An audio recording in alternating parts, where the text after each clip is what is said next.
Prazer em revê-lo, Augusto Cury.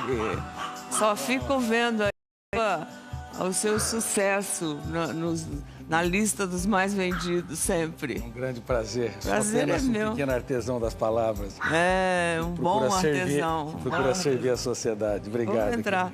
Você estava assistindo aí a nossa introdução, né? Falando de pessimismo, otimismo, realismo. Se a gente considerar só essas 3 palavras, você acha que você é o quê? Eu sou um otimista realista. O melhor dos mundos. Por favor, senta, Augusto. Obrigado. Otimista realista, traduza isso para mim. Bom, o otimista, ele não sofre por antecipação. No passado, eu já sofri muito por antecipação. Ele não se preocupa muito com as consequências do seu comportamento quando ele é um otimista superficial. Agora, quando ele é um otimista realista, ele se preocupa com os seus atos, mas ele é regado por esperança. Ele vê o mundo de maneira mais contemplativa, mas ao mesmo tempo ele se esforça muito para transformar seus sonhos em realidade. E sabe que todas as escolhas têm perdas. Não há otimista realista que não sofra perdas ao longo do caminho, até porque quem vence sem riscos triunfa sem glórias.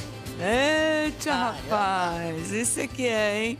Agora, esse é o meu papagaio, você lembra dele? Ele lembra. Está sempre jovem também, né? Sempre jovem. Louro José. Aliás, todos nós somos Josés, né, Louro? Vantagem de ser papagaio, tá vendo? Obrigado. Agora, eu estava olhando, eu não sabia que você tinha feito faculdade de medicina e que na época, qual era a especialidade que você tinha? Psiquiatria, né? Psiquiatria. Uhum. E aí, você no meio da sua faculdade, você decidiu procurar ajuda, se conhecer melhor, porque disse que você teve uma crise emocional. Você não era essa informação, né? E o que te... Você lembra o que é que te motivou a essa crise emocional aí? Do segundo para o terceiro ano da faculdade de medicina, eu passei por um estado depressivo. E eu percebi que as lágrimas que nós não choramos, elas são mais cálidas e importantes do que aquelas que se encenam no teatro do rosto. E eu era uma pessoa hipersensível. Uma pessoa sensível, quando alguém ofende, machuca. Uma pessoa hipersensível, quando alguém ofende, estraga o dia. Uma pessoa sensível se preocupa com a dor dos outros, mas uma hipersensível vive a dor dos outros. Uma pessoa sensível se preocupa com o amanhã, mas uma pessoa hipersensível vive os problemas do amanhã. Então, eu não tinha proteção emocional. Quer dizer, você era hipersensível? Eu era hipersensível. Aliás, muitas pessoas, centenas de milhões de pessoas são hipersensíveis no teatro da humanidade.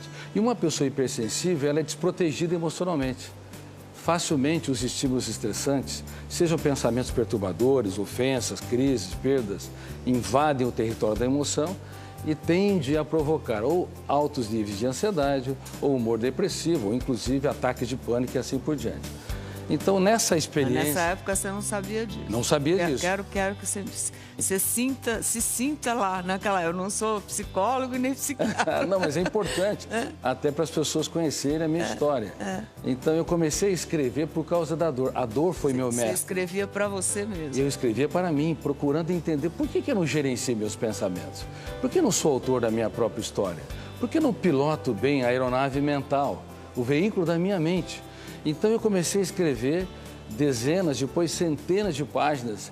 E durante 25 anos, eu escrevi 3.000 páginas. No começo, eu não sabia da minha história que eu estava desenhando uma nova teoria. Uma das poucas teorias mundiais que estuda o funcionamento da mente, a construção de pensamentos, a formação da consciência e do eu como protagonista da história. Mas foi um começo explosivo, quase que incontrolável. Então, a dor, que para muitos se torna um problema, ela é destruidora, para mim foi a minha maior mestra para me procurar. Como eu digo no livro que eu estou lançando, O Homem Mais Inteligente da História, quem não procura o seu próprio endereço e não encontra, não tem um caso de amor com a sua saúde emocional. Então, esse encontro me levou a ser um pesquisador e decidi pela psiquiatria, pela pesquisa da psicologia. Quer dizer, você estava fazendo medicina nessa época, mas não sabia que ia fazer psiquiatria. Não sabia. Você estava ainda a escolher. Exato, decidi quando passei pelo caos emocional. E aí, meus colegas todos saíam da... Você escreveu o primeiro livro quando? Você estava na faculdade, aí botou toda a sua angústia, que você já contou a história inteira. Eu só estava querendo saber aquele pedacinho ali. Calma. Toda a minha angústia. E você sabe que eu, Ana, eu escrevi meu primeiro livro na faculdade de medicina. Pois é. Mas nunca publiquei esse livro. E o que falava, o que versava esse livro? A Família Moderna, um grupo de estranhos. Ela falava sobre o relacionamento do ser humano com seus familiares e a crise do diálogo. O grande problema é que as pessoas se silenciam diante da sua própria dor. Pais e filhos falam do mundo de fora, mas eles não têm coragem de falar das suas lágrimas. O papai é uma pessoa maravilhosa, mas ele tinha dificuldade de falar das suas dores. Mamãe é uma pessoa encantadora, afetiva, mas ela era também mais tímida e mais depressiva. Então, a família moderna era uma maneira de eu me procurar dentro do meu seio da minha família e procurar por mim mesmo. E aí, eu escrevi esse livro, A Família Moderna, um grupo de estranhos, mas nunca publiquei esse livro. Interessante. Quer dizer, está aí guardado. Está aí guardado. Agora, você fez uma comparação. Hoje em dia, a gente tem uma escassez de alimentos no mundo, né? Uhum. E os números estão aí divulgados e cada dia mais a gente tem que ter consciência com relação à natureza e à terra para que não falte ou não falte ainda mais alimentos, né, para as pessoas que necessitam em algumas regiões. Você fez uma comparação, uma analogia com os famintos de alimentos, mas que você falou um número a respeito de pessoas que são famintas emocionalmente. De emoção. O que significa isso? Que número é esse estimado por vocês? Bom, você ensina a arte de cozinhar. Isso é belo, inclusive, para desacelerar os pensamentos e desenvolver prazer de viver. Mas nem todo mundo tem alimento sobre a mesa. Isso. A ONU detectou que 800 milhões de pessoas passam fome. Só o que a ONU não diz, e deveria dizer e fazer estatísticas, que há bilhões de pessoas que são mendigas emocionalmente. Morando em belos apartamentos ou casas de condomínio, elas mendigam o prazer de viver. Por quê? Precisam de muitos eventos para ter parcas experiências de alegria ou de encantamento. Por isso que nós temos recomendado que os pais não deem muitos presentes para os seus filhos, porque vicia o córtex cerebral a necessitar cada vez mais de eventos para sentir pequenas experiências de contentamento. A melhor nutrição emocional é que os pais sejam os melhores palhaços, os melhores poetas, os melhores músicos, cantores, ainda que sejam desafinados. Porque quando eles fazem isso, eles estimulam um fenômeno... Na formação da criança. Na formação da criança, nos primeiros 7 anos de idade. Que é onde a página está em branco e você vai escrevendo. Onde eles admiram, exatamente, Ana. Onde eles admiram os pais. E os pais perdem a oportunidade no mundo todo. Aonde eu dou conferência, na Romênia, na Europa, nos Estados Unidos e mesmo na América Latina, é a mesma coisa. Os pais perdem a oportunidade de ouro, de serem os verdadeiros heróis dos seus filhos. Quem dá muitos presentes... Até 7 anos de idade, o pai realmente é o herói, é uma heroína, né? Ele pode ser o músico mais desafinado, mas o filho vai amá-lo. É verdade. E, por exemplo, na China, 300 mil pessoas desistem de viver por ano e 3 milhões tentam suicídio. Mas nenhuma delas, na verdade, quer morrer. Todas elas têm fome e sede de viver. Mas se os pais, desde a mais tenra infância, falam das suas perdas e das suas dores, para os filhos não terem medo da vida, então eles cruzam o mundo e formam resiliência. Você não pode criar um mundo de irrealidade, né? Tanto na materialidade das coisas, quanto nos próprios exemplos que os pais dão para os filhos, é isso? Você tem toda a razão. Eu quero dizer claramente, pais, por favor, o melhor presente que você pode dar é a sua história. Estamos preocupadíssimos com alto índice de adoecimento psíquico. 1 em cada 2 pessoas, ou mais de 3 bilhões de seres humanos, vão desenvolver um transtorno psiquiátrico, de depressão... Como é que é? Você fala muito rápido. Como é que é? 1 em cada 2 pessoas deve desenvolver um transtorno psiquiátrico ao longo da vida. Ao longo da vida? 1 em cada 2? Cada 2 pessoas. Quer dizer, 50% da humanidade? 50% da população mundial. Vai desenvolver... Quer dizer, você está garantindo que se eu não tenho um transtorno psiquiátrico até hoje, eu corro o risco, tenho 50% de chance de ter, é isso? Exatamente, de acordo com o Instituto de Pesquisa Social da Universidade de Michigan. E na prática é isso. Depressão, síndrome do pânico, transtorno obsessivo-compulsivo, anorexia, bulimia, ou seja, transtornos alimentares, doenças psicossomáticas, dependência de drogas. Só no Brasil, há cerca de 8 milhões de pessoas que usam drogas, eventualmente ou continuamente. Bom, a situação é muito grave. Talvez nem 1% das pessoas devem se tratar. Quer dizer, a pessoa que usa droga, ela está tentando fugir da realidade, é isso? Nem sempre. Uma pessoa que usa droga, ela, às vezes, por angústia, ansiedade, pensamentos perturbadores, influência de amigos ou conflitos sociais. Então, nem sempre é uma fuga. O ser humano, na atualidade, está com um déficit de prazer muito grande. Ele precisa de muito para sentir pouco. Então, a parte para a experiência das drogas como uma viagem ilusória para tentar sentir prazer. Só que isso provoca o maior cárcere da história de um ser humano, o cárcere da emoção. É por isso que dinheiro não tem nada a ver com felicidade, né? Você vai em casas simples, né? Em alguns lugares de comunidade, onde todas as pessoas se ajudam, se falam, se conversam.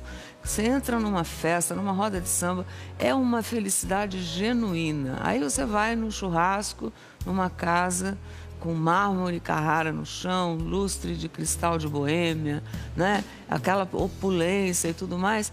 E as conversas que você escuta, primeiro que não tem a efusão, porque parece que você ter dinheiro e ser bem socialmente tem toda a razão. Não funciona na efusão da alegria, porque a alegria tem que ser contida, né? E aí você escuta muito mais problemas, eu não tenho dúvida nenhuma, né? Problemas de todos os tipos, desses níveis que você está falando, como os irreais, né? Do que aquela outra comunidade. Você tem toda a razão. Por isso, quando as necessidades básicas são atendidas, como alimentação, moradia digna, escolaridade, mobilidade social, enfim, se elas são atendidas minimamente, o que vai transformar uma pessoa em ser rica emocionalmente é quanto mais ela faz muito do pouco.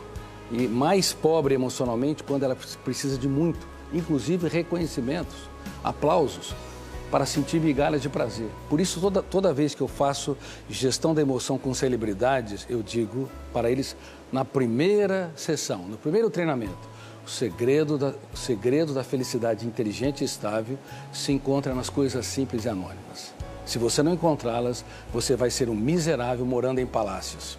Mas a próxima pergunta, que eu vou fazer logo depois no intervalo, já vou deixar aqui, é que a gente está num mundo cada vez mais carente de aplausos, né? Do lado de fora, com todas as possibilidades de redes sociais e o mundo tecnológico que a gente vem vivendo hoje. E eu queria saber como é que a gente pode ajudar todo mundo que hoje precisa desse aplauso. Eu volto já.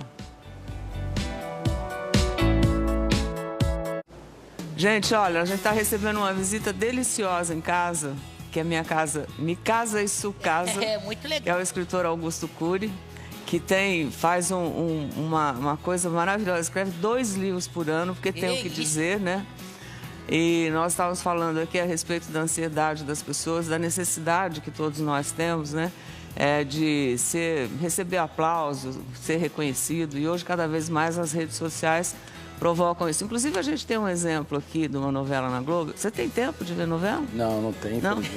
Eu vou te mostrar um personagem. Ela chama Fedora, que é uma delícia. É a Tata Werneck que faz, a atriz. Mas é quase uma mendiga emocional, assim, mendiga total. Ela não aceita perder nunca, ela precisa estar na frente, né, das pessoas, desse tipo de pessoa que você estava comentando, né, que feito brilhantemente pela Tata Werneck. Como é que você classificaria? Claro que as pessoas não chegam a esse, mas a vontade, às vezes, das pessoas é essa aí, né? Bom, infelizmente, a humanidade ela está desenvolvendo a síndrome do pensamento acelerado. Pensar é bom. Quer dizer isso? Eu vou explicar. Pensar é bom, pensar com consciência crítica é ótimo, mas pensar demais sem gerenciamento pode esgotar o cérebro e gerar uma série de sintomas. Como é que a pessoa sabe que ela está com a síndrome do pensamento acelerado? Quando pensa muita coisa ao mesmo tempo? Quando ela tem uma mente agitada, ela é intolerante às frustrações, pequenos problemas têm um impacto muito grande, ela acorda cansado, sofre por antecipação, tem dificuldade de conviver com as pessoas lentas. Acho que eu tenho pensamento acelerado. Eu também acho. E mesmo pessoas aparentemente calmas como vocês, pode ter uma mente hiperacelerada. E, além disso, tem déficit de memória ou esquecimento. E nós estamos preocupadíssimos com crianças, adolescentes e adultos que estão dormindo ao lado de celulares. E o celular tem um comprimento de onda azul Todo que mundo bloqueia a dorme do lado do melatonina. celular. Então, bloqueia a melatonina, que dificulta um sono de boa qualidade. E há muitos jovens e crianças que estão acordando de madrugada para acessar redes sociais. Que coisa. Como essa personagem. É. Tem a necessidade neurótica de ser o centro das atenções. Quando envia uma mensagem e não tem uma resposta Likes, positiva, não, likes. tem um ataque de raiva. Por isso que os ciúmes, que era um velho fantasma, que nós acreditávamos que não ia aparecer de maneira intensa no século XXI, apareceu de maneira robusta, musculosa. Ciúmes, porque os jovens e adultos começam a namorar e controlam um ao outro a cada minuto. Nossa, é E verdade. isso, então, o ciúmes apareceu de maneira assustadora. E o que é o ciúmes na versão moderna para a psiquiatria? O ciúmes é a saudade de mim. Como assim? Eu cobro do outro a atenção que eu não dou para mim. Eu exijo o reconhecimento do outro, o amor e o afeto que eu não tenho com a minha saúde emocional. E isso está afetando, não é 1 milhão, são centenas de milhões, bilhões de seres humanos na sociedade moderna. Por isso é muito importante que as pessoas desacelerem o seu pensamento e protejam a sua emoção. E quais são as ferramentas que nós estamos utilizando aqui em mais de 70 países que eu sou publicado? Número 1, cobrar menos e abraçar mais. Número 2, dar risadas da pitch. O que é pitch, doutor? Picuinhas, incoerências e tolices. Entendeu, Louro José? Viu, Louro? Não levar a vida a ferro e fogo. Mas é legal. Se alguém te perturbou, relaxa. Tem pessoas que me dizem, doutor Cury, casei com um homem muito difícil. Até exagero, né? Eu dou um passo para trás. Você que é psiquiatra perderia a paciência se conver 5 minutos. Aí eu falo, minha filha, se você escolheu um homem muito difícil, você não deve ser tão fácil. Semelhante se atrai. E ele vai ficar mais difícil se você tiver necessidade neurótica de mudá-lo. Dê risadas, elogie cada vez que ele acertar. Que ninguém muda ninguém. Ninguém muda ninguém. Só piora. Temos o poder de piorar os outros e não de mudar. Pois é, a gente piora, Louro José. Pensa que eu consigo te mudar? De jeito nenhum. E sabe quais os comportamentos que nós tomamos que é errado? Número 1, elevar o tom de voz, Louro. Número 2, criticar excessivamente. Número 3, passar sermões. O marido abre a boca, a esposa sabe tudo que vem pela frente ou vice-versa. Pais abrem a boca, os filhos já sabem todos os sermões. Tem que dizer novidade, né? Dançar a valsa da vida com a mente desengessada. Mudar o discurso. Mudar o discurso. Às vezes eu até falo para os pais, cantem parabéns em datas não esperadas. Mas como? Fora de data, sim.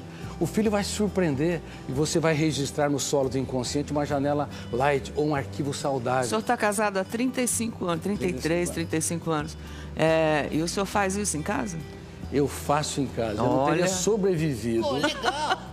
Minha esposa é médica também. Maneiro. Eu não teria sobrevivido nesses 35 anos se eu não aprendesse a relaxar mais, cobrar menos. O senhor tem 3 filhas mulheres. Bom, tenho 3 filhos e a esposa, 4 mulheres na minha vida.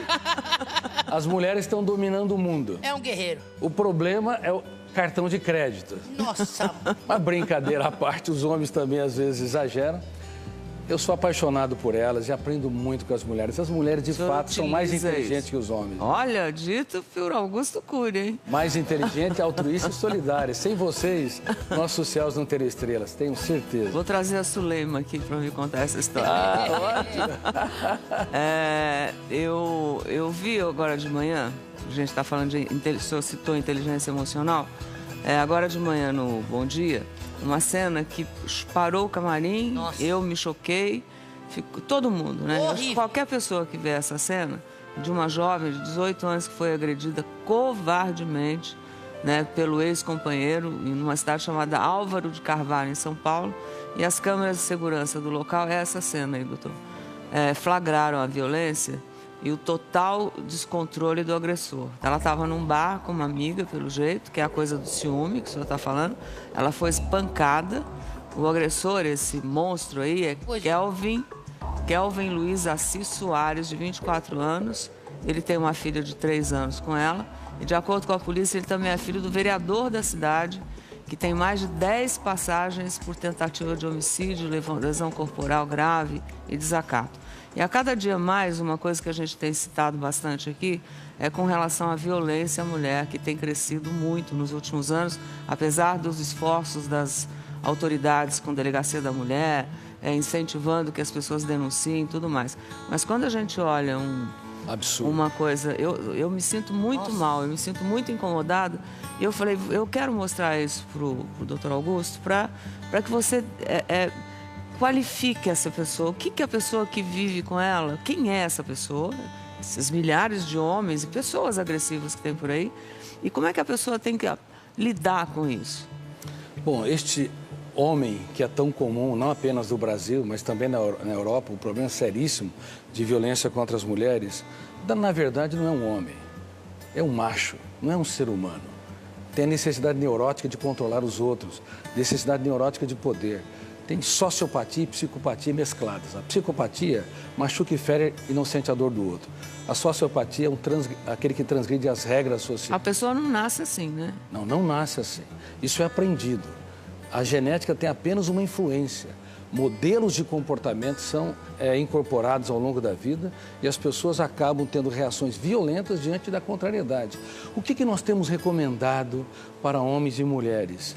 Ana, nós temos que aprender a dar liberdade para quem nós amamos. Se você quer me abandonar, você tem toda a liberdade, eu vou ser mais feliz, siga o seu caminho. Isso é ser um verdadeiro homem ou uma verdadeira mulher. Agora, tem um tipo de violência que não está nas estatísticas mundiais e nem ganha as telas da TV, que é o stalker, aquele homem que persegue as mulheres nas redes sociais, por telefone, faz chantagem. Ele é um carrasco. Existe bastante. Nos Estados Unidos tem 500 mil stalkers. Eles são perseguidores implacáveis, porque não dão liberdade das pessoas partirem. Quem ama dá liberdade, porque não há amor na terra do controle. Pois é, eu acho que tem um outro comportamento infantil também, já que o senhor citou a infância, né? Quando a criança tem... o natural dela é reclamar quando não gosta, né? Mas tem crianças que reclamam muito, que têm um comportamento agressivo com relação às coisas que lhe pertencem. Os pais têm que tomar cuidado com relação a isso? Parabéns por esse questionamento, Ana. Isso é seríssimo.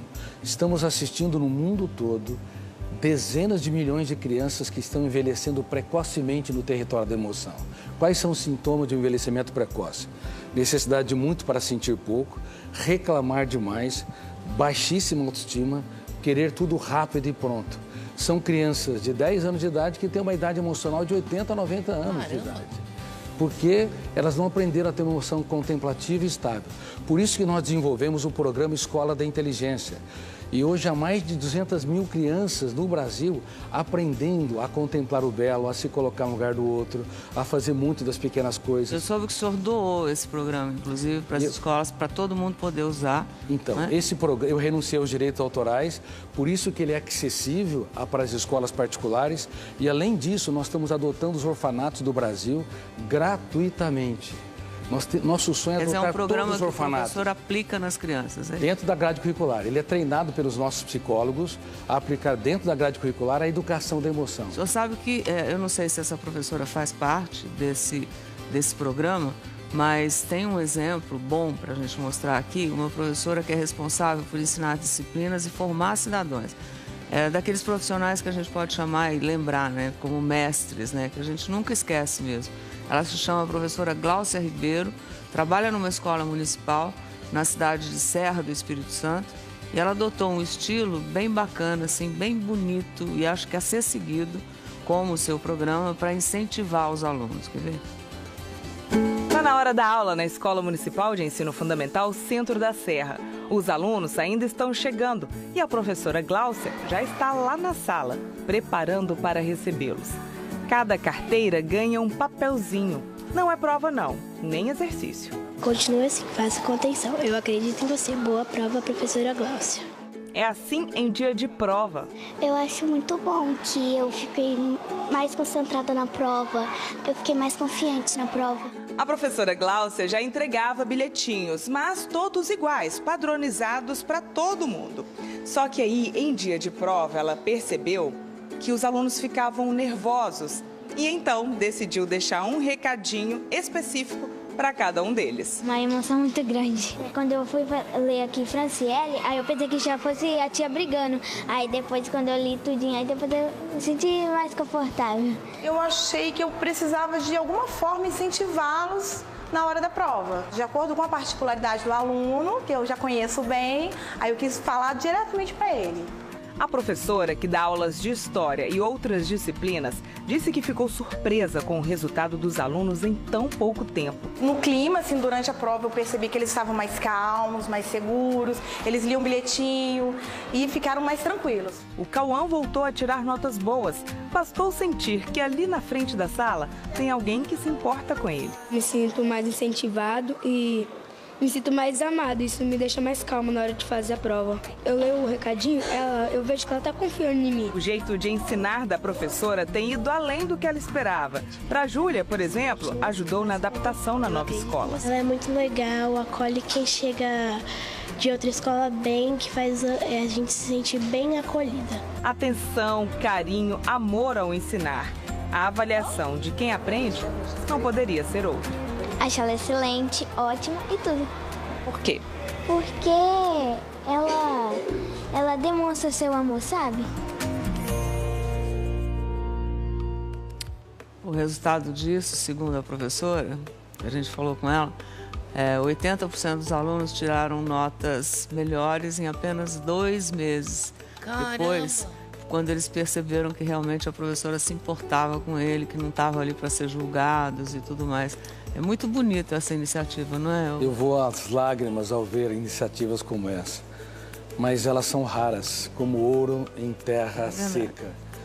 As escolas, de um modo geral, no mundo todo estão doentes, formando pessoas doentes para uma sociedade doente, porque elas são excessivamente racionalistas, cartesianas, preocupam-se com as provas, mas não estimulam os alunos a serem autores da sua própria história, a terem autoestima, a desenvolver a autonomia. São coisas simples. São coisas simples. Não precisa de No programa computador. Escola da Inteligência, quando o programa é aplicado, abaixa o nível de violência, melhora a concentração, o rendimento intelectual. Os professores são treinados a valorizar a quem está no fundo da classe e aplaudir não apenas os dados corretos, mas mesmo quando o aluno na prova desenvolve um raciocínio, mas está incorreta a questão, ele elogia a complexidade do pensamento do aluno. E sabe o que acontece? Esse aluno se torna protagonista da sua própria história. Mas, Ana, tem muito milhares de gênios foram alijados como deficientes mentais porque os professores não educam a emoção dos seus alunos.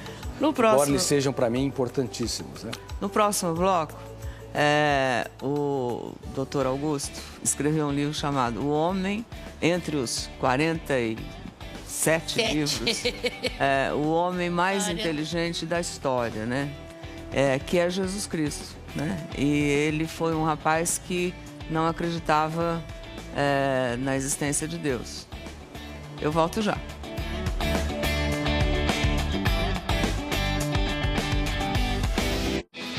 Aí dentro do tema aí de mendigos emocionais, né? Nós voltamos aqui ao papo com o escritor mais lido dessa década, com um novo livro dele, O Homem Mais Inteligente da História, que é Jesus.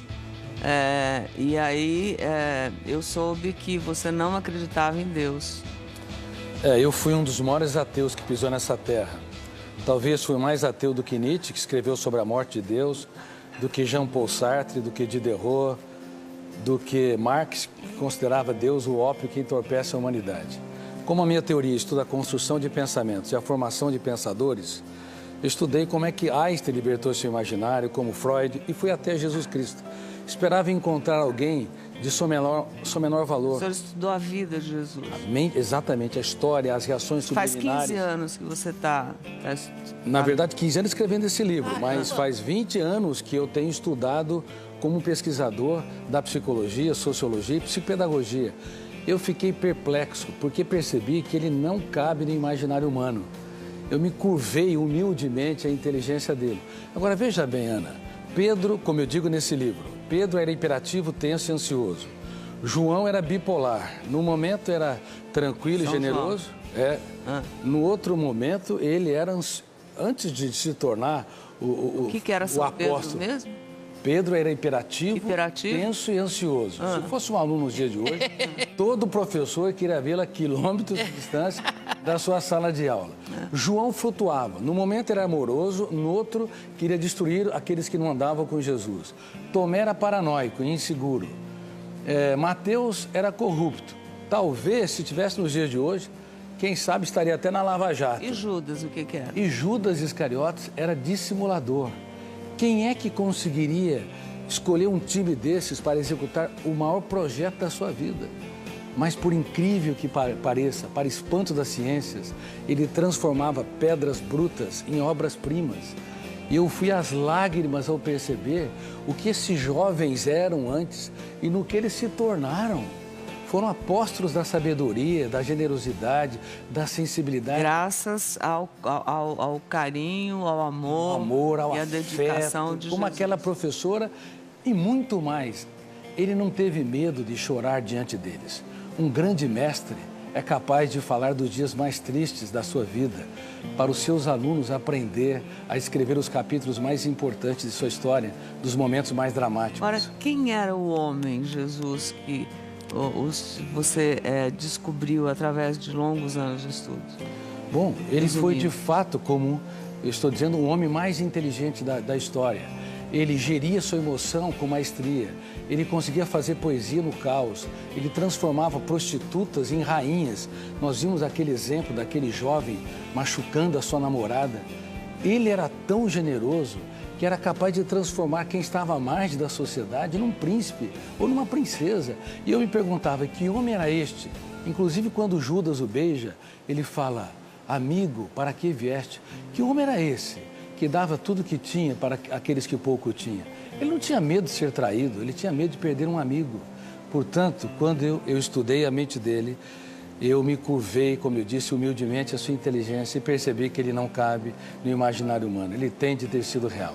Mas eu não defendo uma religião. Especial. Eu não defendo uma religião. Mas o senhor passou a acreditar em Deus. Passei a acreditar em Deus, me tornei um cristão sem fronteiras. Tenho amigos, muitos padres, freiras que eu abraço e beijo, protestantes, líderes protestantes, budistas, islamitas, ateus. Enfim, passei a ter um caso de amor com a humanidade. E você agora está tendo um caso de amor também com um grande amigo nosso aqui da Globo, que é o Jaime Monjardim. Em dezembro, eles vão lançar o filme O Vendedor de Sonhos. Caramba! É o primeiro livro do Cury que vai parar nas telonas aí como filme, né?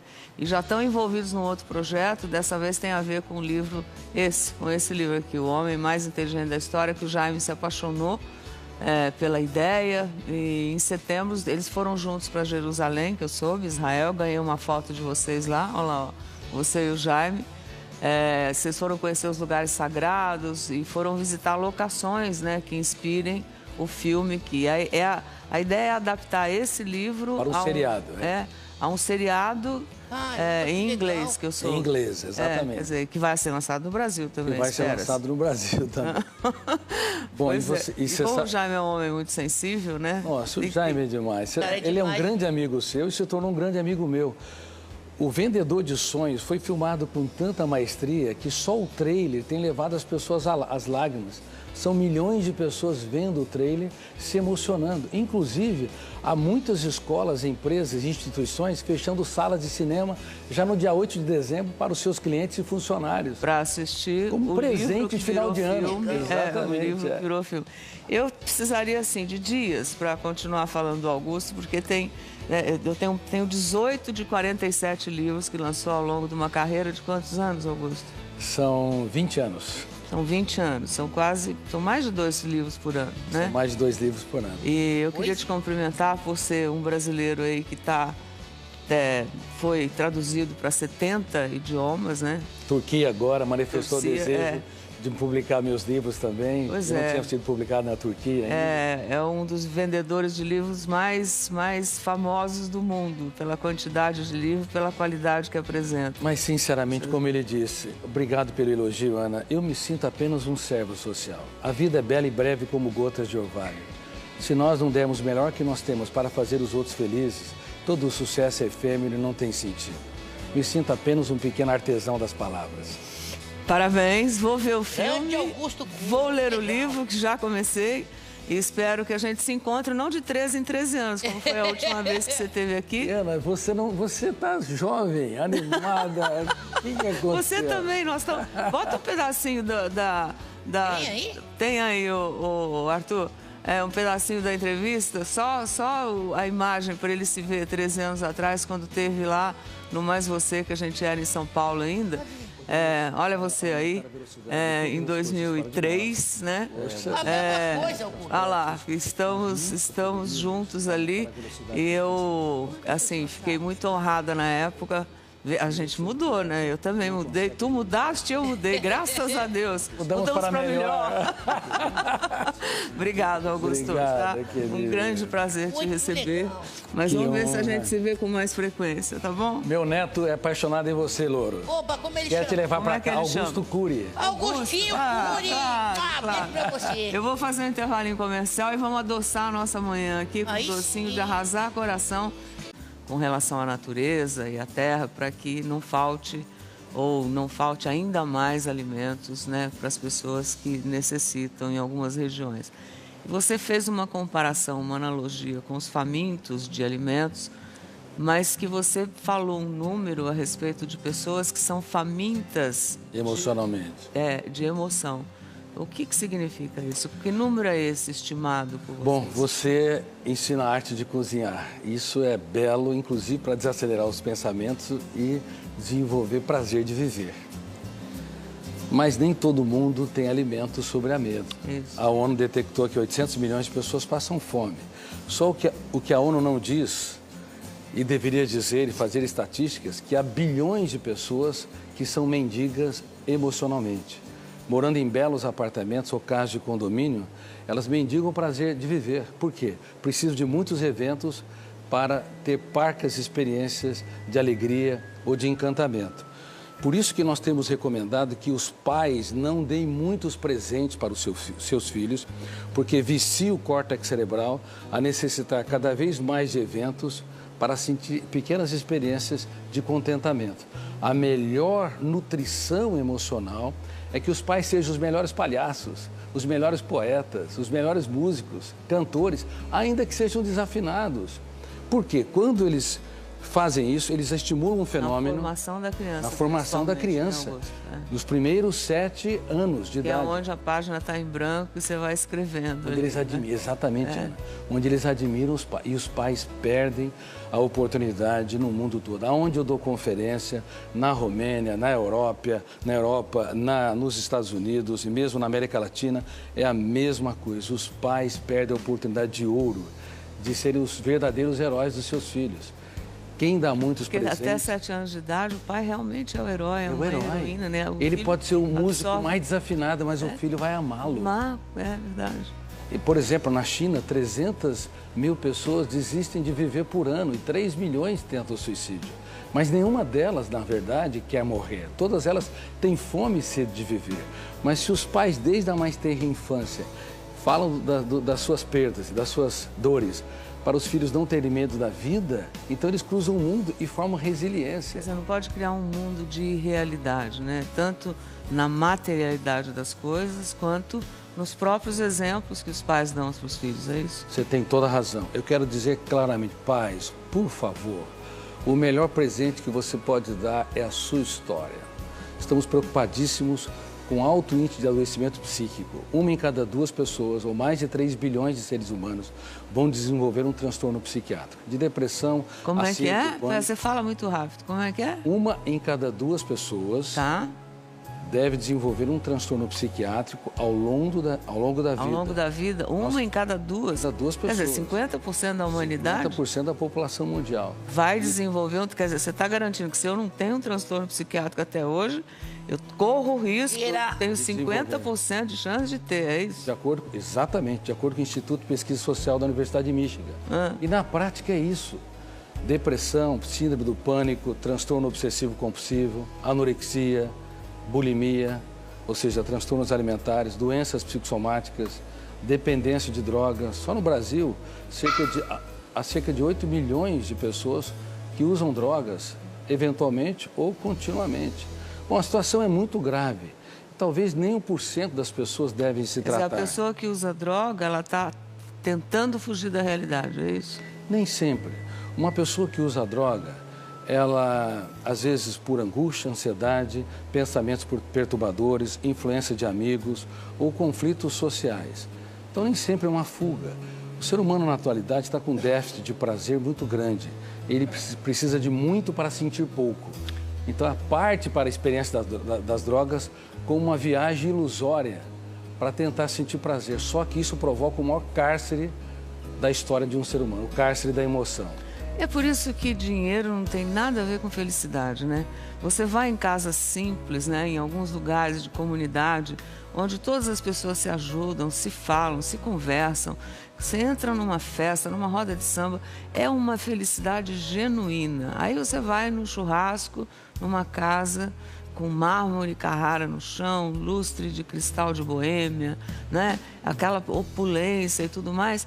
E as conversas que você escuta, primeiro que não tem a efusão, porque parece que você ter dinheiro e ser bem socialmente tem toda a razão. Não funciona na efusão da alegria, porque a alegria tem que ser contida, né? E aí você escuta muito mais problemas, eu não tenho dúvida nenhuma, né? Problemas de todos os tipos, desses níveis que você está falando, como os irreais, né? Do que aquela outra comunidade. Você tem toda a razão. Por isso, quando as necessidades básicas são atendidas, como alimentação, moradia digna, escolaridade, mobilidade social, enfim, se elas são atendidas minimamente, o que vai transformar uma pessoa em ser rica emocionalmente é quanto mais ela faz muito do pouco. E mais pobre emocionalmente quando ela precisa de muito, inclusive reconhecimentos, aplausos, para sentir migalhas de prazer. Por isso, toda vez que eu faço gestão da emoção com celebridades, eu digo para eles, na primeira sessão, no primeiro treinamento, o segredo da felicidade inteligente e estável se encontra nas coisas simples e anônimas. Se você não encontrá-las, você vai ser um miserável morando em palácios. Mas a próxima pergunta que eu vou fazer logo depois no intervalo, já vou deixar aqui. Prazer em revê-lo, Augusto Cury.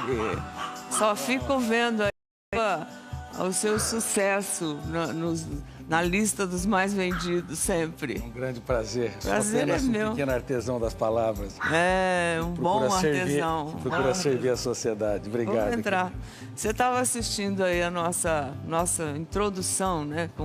Falando de pessimismo, otimismo, realismo. Se a gente considerar só essas 3 palavras, você acha que você é o quê? Eu sou otimista realista. O melhor dos mundos. Por favor, senta, Augusto. Obrigado. Otimista realista, traduza isso para mim. Bom, o otimista, ele não sofre por antecipação. No passado, eu já sofri muito por antecipação. Ele não se preocupa muito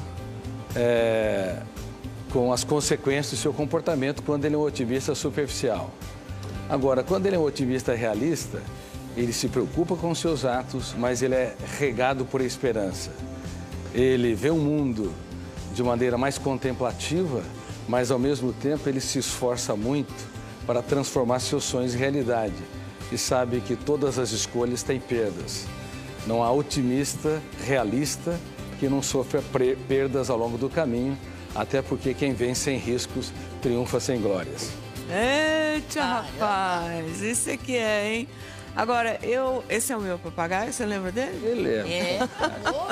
Está sempre jovem também, né? Sempre jovem. Louro José. Aliás, todos nós somos Josés, né, Louro? Vantagem de ser papagaio, tá vendo? Obrigado. Agora, eu estava olhando, eu não sabia que você tinha feito faculdade de medicina e que na época, qual era a especialidade que você tinha? Psiquiatria, né? Psiquiatria. Uhum. E aí, você no meio da sua faculdade, você decidiu procurar ajuda, se conhecer melhor, porque disse que você teve uma crise emocional. Você não era essa informação, né? E o que te... Você lembra o que é que te motivou a essa crise emocional aí? Do segundo para o terceiro ano na faculdade de medicina, eu passei por um estado depressivo. E eu percebi que as lágrimas que nós não choramos, elas são mais cálidas e importantes do que aquelas que se encenam no teatro do rosto.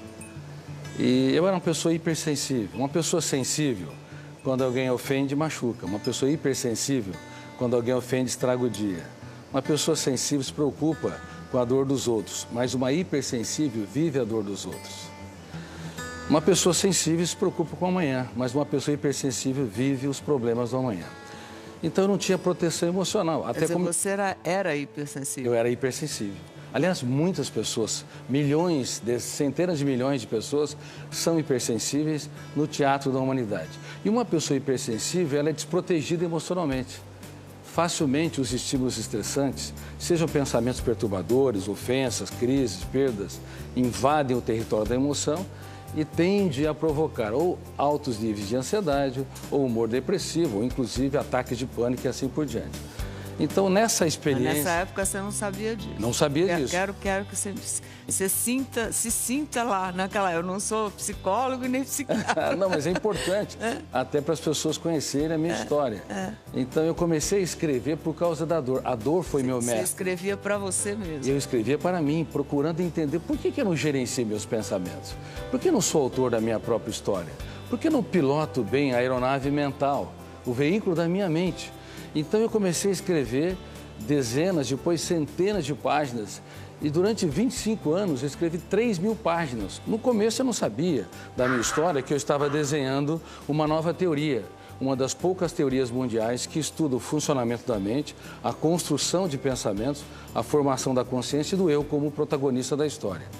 Mas foi um começo explosivo, quase que incontrolável.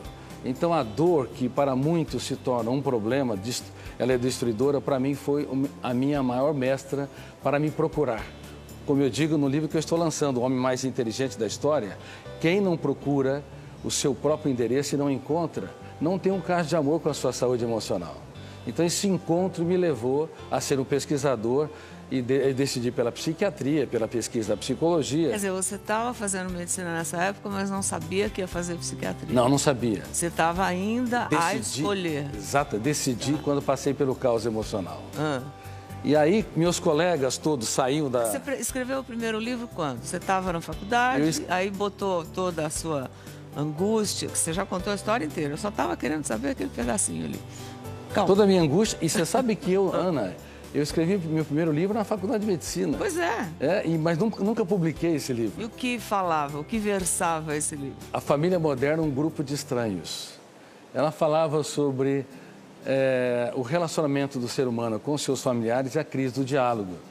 O grande problema é que as pessoas se silenciam diante da sua própria dor. Pais e filhos falam do mundo de fora, mas eles não têm coragem de falar das suas lágrimas. O papai é uma pessoa maravilhosa, mas ele tinha dificuldade de falar das suas dores. Mamãe é uma pessoa encantadora, afetiva, mas ela era também mais tímida e mais depressiva. Então a família moderna era uma maneira de eu me procurar dentro do meu seio da minha família e procurar por mim mesmo. E aí eu escrevi esse livro, A Família Moderna, um grupo de estranhos. Mas nunca publiquei esse livro, interessante. Quer dizer, está aí guardado. Está aí guardado. Agora, você fez uma comparação. Hoje em dia a gente tem uma escassez de alimentos no mundo, né? E os números estão aí divulgados e cada dia mais a gente tem que ter consciência. Eu sou apaixonado por elas e aprendo muito com as mulheres. As mulheres, de fato, são mais inteligentes que os homens. Olha, dito por Augusto Cury, hein? Mais inteligente, altruísta e solidária. Sem vocês, nossos céus não teriam estrelas, tenho certeza. Vou trazer a Suleima aqui para me contar essa história. Ótimo! Eu vi agora de manhã, a gente está falando o senhor citou inteligência emocional, agora de manhã no Bom Dia, uma cena que parou o camarim. Nossa. Eu me choquei, todo mundo, né? Qualquer pessoa que vê essa cena de uma jovem de 18 anos que foi agredida covardemente, né, pelo ex-companheiro em uma cidade chamada Álvaro de Carvalho, em São Paulo, e as câmeras de segurança do local, essa cena aí, doutor, flagraram a violência e o total descontrole do agressor. Ela estava num bar com uma amiga, pelo jeito, que é a coisa do ciúme que o senhor está falando. Ela foi espancada. O agressor, esse monstro aí, é Kelvin Luiz Assis Soares, de 24 anos. Ele tem uma filha de 3 anos com ela. E, de acordo com a polícia, ele também é filho do vereador da cidade que tem mais de 10 passagens por tentativa de homicídio, lesão corporal grave e desacato. E a cada dia mais, uma coisa que a gente tem citado bastante aqui é com relação à violência à mulher, que tem crescido muito nos últimos anos, apesar dos esforços das autoridades com delegacia da mulher, incentivando que as pessoas denunciem e tudo mais. Mas quando a gente olha uma coisa, eu me sinto muito mal, eu me sinto muito incomodada. E eu falei, eu quero mostrar isso pro Dr. Augusto para que você qualifique essa pessoa. O que a pessoa que vive com ela, quem é essa pessoa? Esses milhares de homens e pessoas agressivas que tem por aí. E como é que a pessoa tem que lidar com isso? Bom, este homem que é tão comum, não apenas no Brasil, mas também na Europa, um problema seríssimo de violência contra as mulheres, na verdade não é um homem, é um macho, não é um ser humano. Tem a necessidade neurótica de controlar os outros, necessidade neurótica de poder. Tem sociopatia e psicopatia mescladas. A psicopatia machuca e fere e não sente a dor do outro. A sociopatia é aquele que transgride as regras sociais. A pessoa não nasce assim, né? Não nasce assim. Isso é aprendido. A genética tem apenas uma influência. Modelos de comportamento são incorporados ao longo da vida e as pessoas acabam tendo reações violentas diante da contrariedade. O que nós temos recomendado para homens e mulheres? Ana, nós temos de aprender a dar liberdade para quem nós amamos. Se você quer me abandonar, você tem toda a liberdade, eu vou ser mais feliz, siga o seu caminho. Isso é ser um verdadeiro homem ou uma verdadeira mulher. Agora, tem um tipo de violência que não está nas estatísticas mundiais e nem ganha as telas da TV, que é o stalker, aquele homem que persegue as mulheres nas redes sociais, por telefone, faz chantagem. Ele é um carrasco. Existe bastante. Nos Estados Unidos tem 500 mil stalkers. Eles são perseguidores implacáveis, porque não dão liberdade das pessoas partirem. Quem ama dá liberdade, porque não há amor na terra do controle. Pois é, eu acho que tem um outro comportamento infantil também, já que o senhor citou a infância, né? Quando a criança tem... o natural dela é reclamar quando não gosta, né? Mas tem crianças que reclamam muito, que têm um comportamento agressivo com relação às coisas que lhe pertencem. Os pais têm que tomar cuidado com relação a isso? Parabéns por esse questionamento, Ana. Isso é seríssimo. Estamos assistindo no mundo todo dezenas de milhões de crianças que estão envelhecendo precocemente no território da emoção. Quais são os sintomas de um envelhecimento precoce? Necessidade de muito para sentir pouco, reclamar demais, baixíssima autoestima, querer tudo rápido e pronto. São crianças de 10 anos de idade que têm uma idade emocional de 80 a 90 anos de idade. Porque elas não aprenderam a ter uma emoção contemplativa e estável. Por isso que nós desenvolvemos o programa Escola da Inteligência. E hoje há mais de 200 mil crianças no Brasil aprendendo a contemplar o belo, a se colocar no lugar do outro, a fazer muito das pequenas coisas. Eu soube que o senhor doou esse programa, inclusive, para as escolas, para todo mundo poder usar. Então, né? Esse programa, eu renunciei aos direitos autorais, por isso que ele é acessível para as escolas particulares. E, além disso, nós estamos adotando os orfanatos do Brasil gratuitamente. Nosso sonho é adotar todos os orfanatos. É um programa que o professor aplica nas crianças. Dentro da grade curricular. Ele é treinado pelos nossos psicólogos a aplicar dentro da grade curricular a educação da emoção. O senhor sabe que, eu não sei se essa professora faz parte desse programa, mas tem um exemplo bom para a gente mostrar aqui. Uma professora que é responsável por ensinar disciplinas e formar cidadãos. Daqueles profissionais que a gente pode chamar e lembrar, né, como mestres, né, que a gente nunca esquece mesmo. Ela se chama a professora Gláucia Ribeiro, trabalha numa escola municipal na cidade de Serra do Espírito Santo e ela adotou um estilo bem bacana, assim, bem bonito e acho que a ser seguido como o seu programa para incentivar os alunos. Quer ver? Está na hora da aula na Escola Municipal de Ensino Fundamental Centro da Serra. Os alunos ainda estão chegando e a professora Gláucia já está lá na sala, preparando para recebê-los. Cada carteira ganha um papelzinho. Não é prova não, nem exercício. Continue assim, faça com atenção. Eu acredito em você. Boa prova, professora Gláucia. É assim em dia de prova. Eu acho muito bom que eu fiquei mais concentrada na prova, eu fiquei mais confiante na prova. A professora Gláucia já entregava bilhetinhos, mas todos iguais, padronizados para todo mundo. Só que aí, em dia de prova, ela percebeu que os alunos ficavam nervosos e então decidiu deixar um recadinho específico para cada um deles. Uma emoção muito grande. Que a gente está num mundo cada vez mais carente de aplausos, né? Do lado de fora, com todas as possibilidades de redes sociais e o mundo tecnológico que a gente vem vivendo hoje. E eu queria saber como é que a gente pode ajudar todo mundo que hoje precisa desse aplauso. Eu volto já. Gente, olha, a gente está recebendo uma visita deliciosa em casa, que é minha casa, Mi Casa e Su Casa. Muito legal. Que é o escritor Augusto Cury, que faz uma coisa maravilhosa. Escreve 2 livros por ano, porque tem o que dizer, né?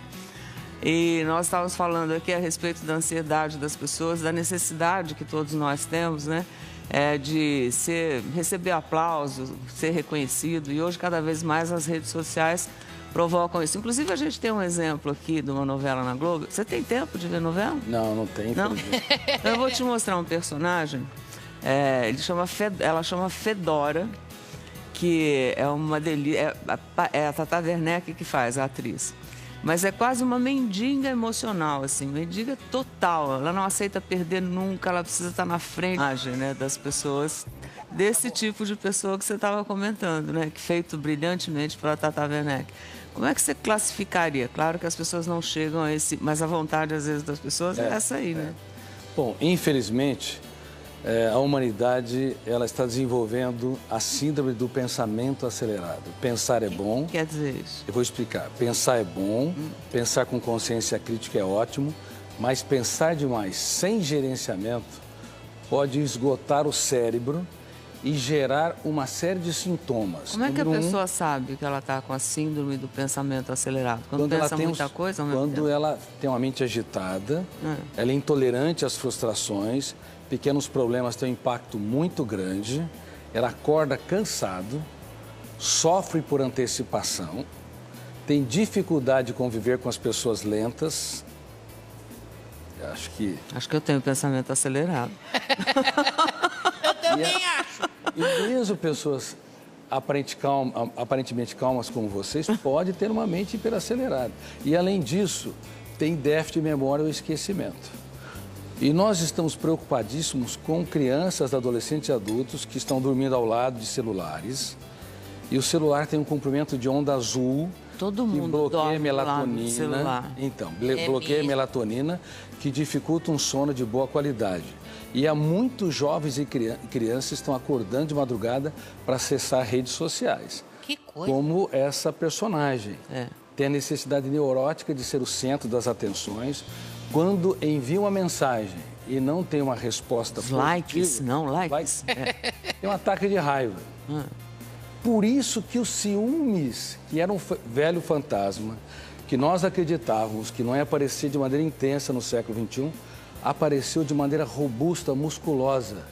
Ciúmes, porque os jovens e adultos começam a namorar e controlam um ao outro a cada minuto. Nossa, é verdade. Então, o ciúmes apareceu de maneira assustadora. E o que é o ciúmes na versão moderna para a psiquiatria? O ciúmes é a saudade de mim. Como assim?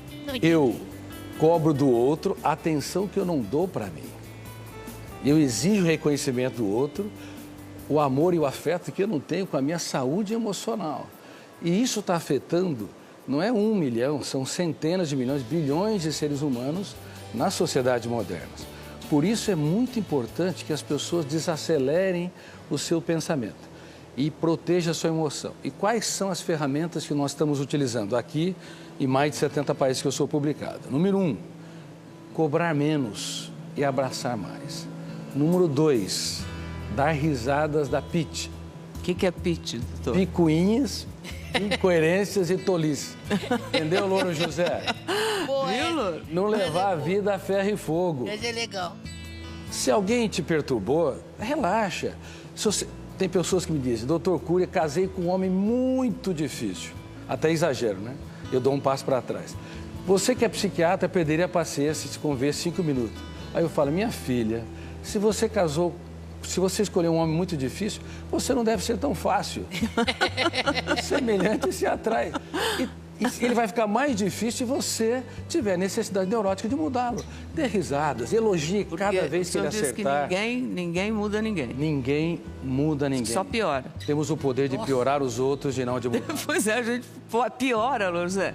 Pensa que eu consigo te mudar? De jeito nenhum. E sabe quais os comportamentos que nós tomamos que é errado? Número 1, elevar o tom de voz, Louro. Número 2, criticar excessivamente. Número 3, passar sermões. O marido abre a boca, a esposa sabe tudo que vem pela frente ou vice-versa. Pais abrem a boca, os filhos já sabem todo o sermão. Tem que dizer novidade, né? Dançar a valsa da vida com a mente desengessada. Mudar o discurso. Mudar o discurso. Às vezes eu até falo para os pais, cantem parabéns em datas não esperadas. Mas como? Fora de data, sim. O filho vai se surpreender e você vai registrar no solo do inconsciente uma janela light ou um arquivo saudável. O senhor está casado há 35 anos, 33, 35 anos. E o senhor faz isso em casa? Eu faço em casa. Eu não teria sobrevivido. Pô, legal. Minha esposa é médica também. Eu não teria sobrevivido nesses 35 anos se eu não aprendesse a relaxar mais, cobrar menos. O senhor tem 3 filhas mulheres? Bom, tenho 3 filhas e a esposa, 4 mulheres na minha vida. As mulheres estão dominando o mundo. É um guerreiro. O problema é o cartão de crédito. Nossa. Uma brincadeira à parte, os homens também às vezes exageram. Quando eu fui ler aqui Franciele, aí eu pensei que já fosse a tia brigando. Aí depois, quando eu li tudinho, aí depois eu me senti mais confortável. Eu achei que eu precisava de alguma forma incentivá-los na hora da prova. De acordo com a particularidade do aluno, que eu já conheço bem, aí eu quis falar diretamente para ele. A professora, que dá aulas de história e outras disciplinas, disse que ficou surpresa com o resultado dos alunos em tão pouco tempo. No clima, assim, durante a prova, eu percebi que eles estavam mais calmos, mais seguros, eles liam um bilhetinho e ficaram mais tranquilos. O Cauã voltou a tirar notas boas. Bastou sentir que ali na frente da sala tem alguém que se importa com ele. Me sinto mais incentivado e me sinto mais amado, isso me deixa mais calma na hora de fazer a prova. Eu leio o recadinho, eu vejo que ela está confiando em mim. O jeito de ensinar da professora tem ido além do que ela esperava. Para a Júlia, por exemplo, ajudou na adaptação na nova escola. Ela é muito legal, acolhe quem chega de outra escola bem, que faz a gente se sentir bem acolhida. Atenção, carinho, amor ao ensinar.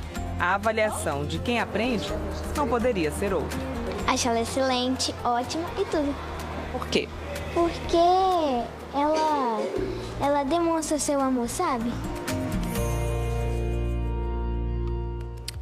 O resultado disso, segundo a professora, a gente falou com ela, 80% dos alunos tiraram notas melhores em apenas 2 meses. Caramba. Depois, quando eles perceberam que realmente a professora se importava com ele, que não estava ali para ser julgados e tudo mais.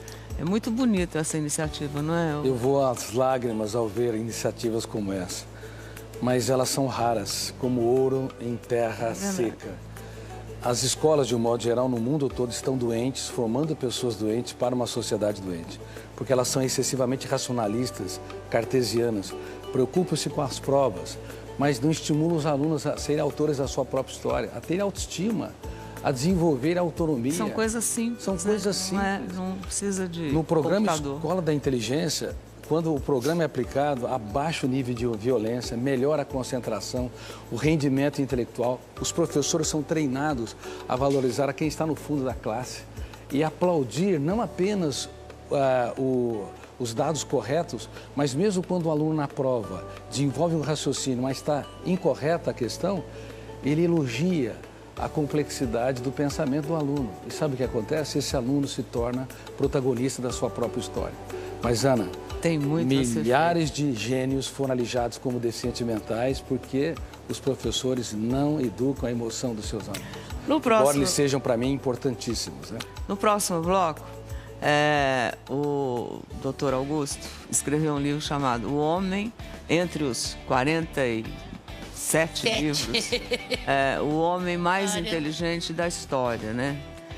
Que é Jesus Cristo, né? E ele foi um rapaz que não acreditava na existência de Deus. Eu volto já.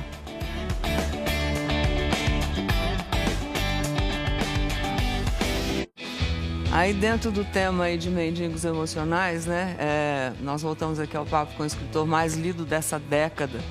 com o novo livro dele, O Homem Mais Inteligente da História, que é Jesus. E aí eu soube que você não acreditava em Deus. Eu fui um dos maiores ateus que pisou nessa terra. Talvez fui mais ateu do que Nietzsche, que escreveu sobre a morte de Deus, do que Jean-Paul Sartre, do que Diderot, do que Marx, que considerava Deus o ópio que entorpece a humanidade. Como a minha teoria estuda a construção de pensamentos e a formação de pensadores, eu estudei como é que Einstein libertou seu imaginário, como Freud, e fui até Jesus Cristo. Esperava encontrar alguém de seu menor valor. O senhor estudou a vida de Jesus. Exatamente, a história, as reações subliminares. Faz 15 anos que você está... Na verdade, 15 anos escrevendo esse livro, mas faz 20 anos que eu tenho estudado como pesquisador da psicologia, sociologia e psicopedagogia. Eu fiquei perplexo, porque percebi que ele não cabe no imaginário humano. Eu me curvei humildemente à inteligência dele. Agora, veja bem, Ana, Pedro, como eu digo nesse livro, Pedro era hiperativo, tenso e ansioso. João era bipolar. No momento era tranquilo e generoso. No outro momento, ele era, antes de se tornar o que era São apóstolo. Pedro mesmo? Pedro era hiperativo, tenso e ansioso. Se fosse um aluno nos dias de hoje, todo professor queria vê-lo a quilômetros de distância da sua sala de aula. João flutuava. No momento era amoroso, no outro queria destruir aqueles que não andavam com Jesus. Tomé era paranoico e inseguro. Mateus era corrupto. Talvez, se tivesse nos dias de hoje, quem sabe estaria até na Lava Jato. E Judas, o que era? E Judas Iscariotes era dissimulador.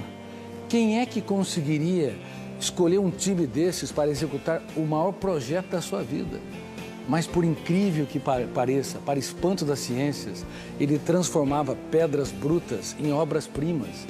E eu fui às lágrimas ao perceber o que esses jovens eram antes e no que eles se tornaram.